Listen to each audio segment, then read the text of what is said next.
Some are obsessed. It's a case of me following a dream. Some are just lazy. I don't lift a finger, I never have done. Some are battling terrible demons. Just want to run, hide, crawl under a stone and die. And some are simply extraordinary. Jeanette, my partner, she actually tastes of bacon. In their own unique ways, all are high-maintenance husbands. He has manicures, pedicures, waxes his back, waxes his chest, has his eyelashes tinted. High-maintenance husbands are everywhere. There are 3 of us, or maybe 3 parts to the marriage, which would be Stuart, myself, and obviously the psychic world. Up and down the country, wives are starting to wonder if their husband is of the high-maintenance variety. Amazingly, a third of British men say they spend more cash on their car than they do on their partner. My wife has to be very understanding. I went so far as to have this done.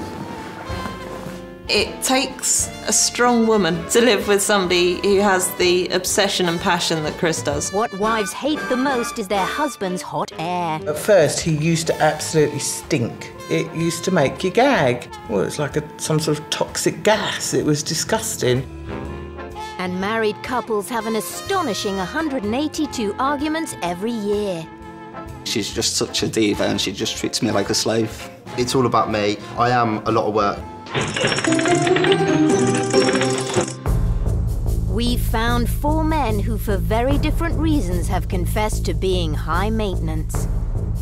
Here are their stories, or more importantly, those of their partners. Meet Adria. Brian's idea of romance is touching me bum. She's married to Brian, the most unromantic man in Britain. Well, it don't mean out at all, romance.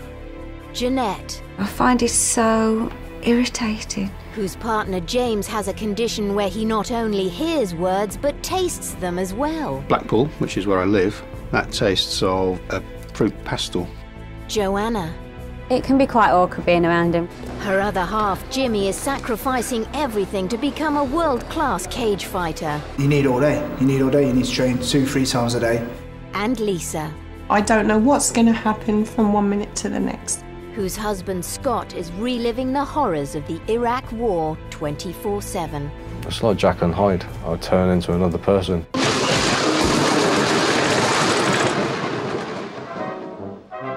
First, we're off to Barnsley in Yorkshire, home to Adria Fareham, the long-suffering wife of 59-year-old Brian, perhaps the most kept man in Britain.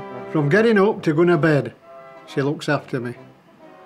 I don't lift a finger, I never have done. Get us these remotes off windowsill, I want to turn on, see what's on the other side. Oh, yeah. Brian? Brian does nothing. I do everything.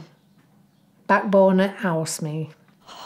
Adria and Brian have always had what can only be described as a very traditional marriage. They find enough to do. Right, look. Bygone years, that's how it used to be, innit? Women used to look after men. Hey! What? You put your kettle on, making us a cuppa. Aye, in a minute. Why, what are you doing? Let's sweeping stairs down. Well, leave it and put kettle on. Aye, in a minute. He might lift his feet up when I'm hovering. Eh? Correct. You could have done that. Right. Set in his ways, you bet your life he is. He probably does appreciate me in his own way, but he never says it in words.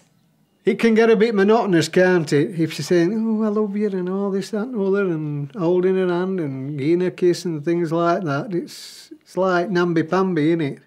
It's not just Brian that Adria has to look after. She's also chief skivvy to his mates. And he's not the type to disappear down the local boozer. Canny Brian's built his very own beer garden in the backyard. What are you piking at? I'm looking at you. Why you stood there doing no? Get some snap on go. Kitchen's closed. 3 sausage sarnies with red sauce. Right. Oh, it's thirsty but talking, isn't it? He's taking his flipping teeth out. Just let me put them in this. Give him a drink, What more could a woman want? Well, after 39 years of marriage... Eat up when I'm hovering. Eh? Correct. But as soon as the cage door closes, it will be, as I said, just him in my vision and my cornerman in my ear. It can be quite awkward being around him. I don't really know what to say, and I don't want to just talk about normal things to him. I just want him to get in the frame of mind ready for his fight, really. 11-year-old daughter Rebecca and former Lance Corporal Scott. Scott is suffering from a debilitating condition that affects not just him, but his entire family life. I've got to go a bit deeper and say, well, why? That tastes of a fruit pastel. My house here tastes of strawberry jam sandwiches. Jeanette, my partner, she actually tastes of bacon.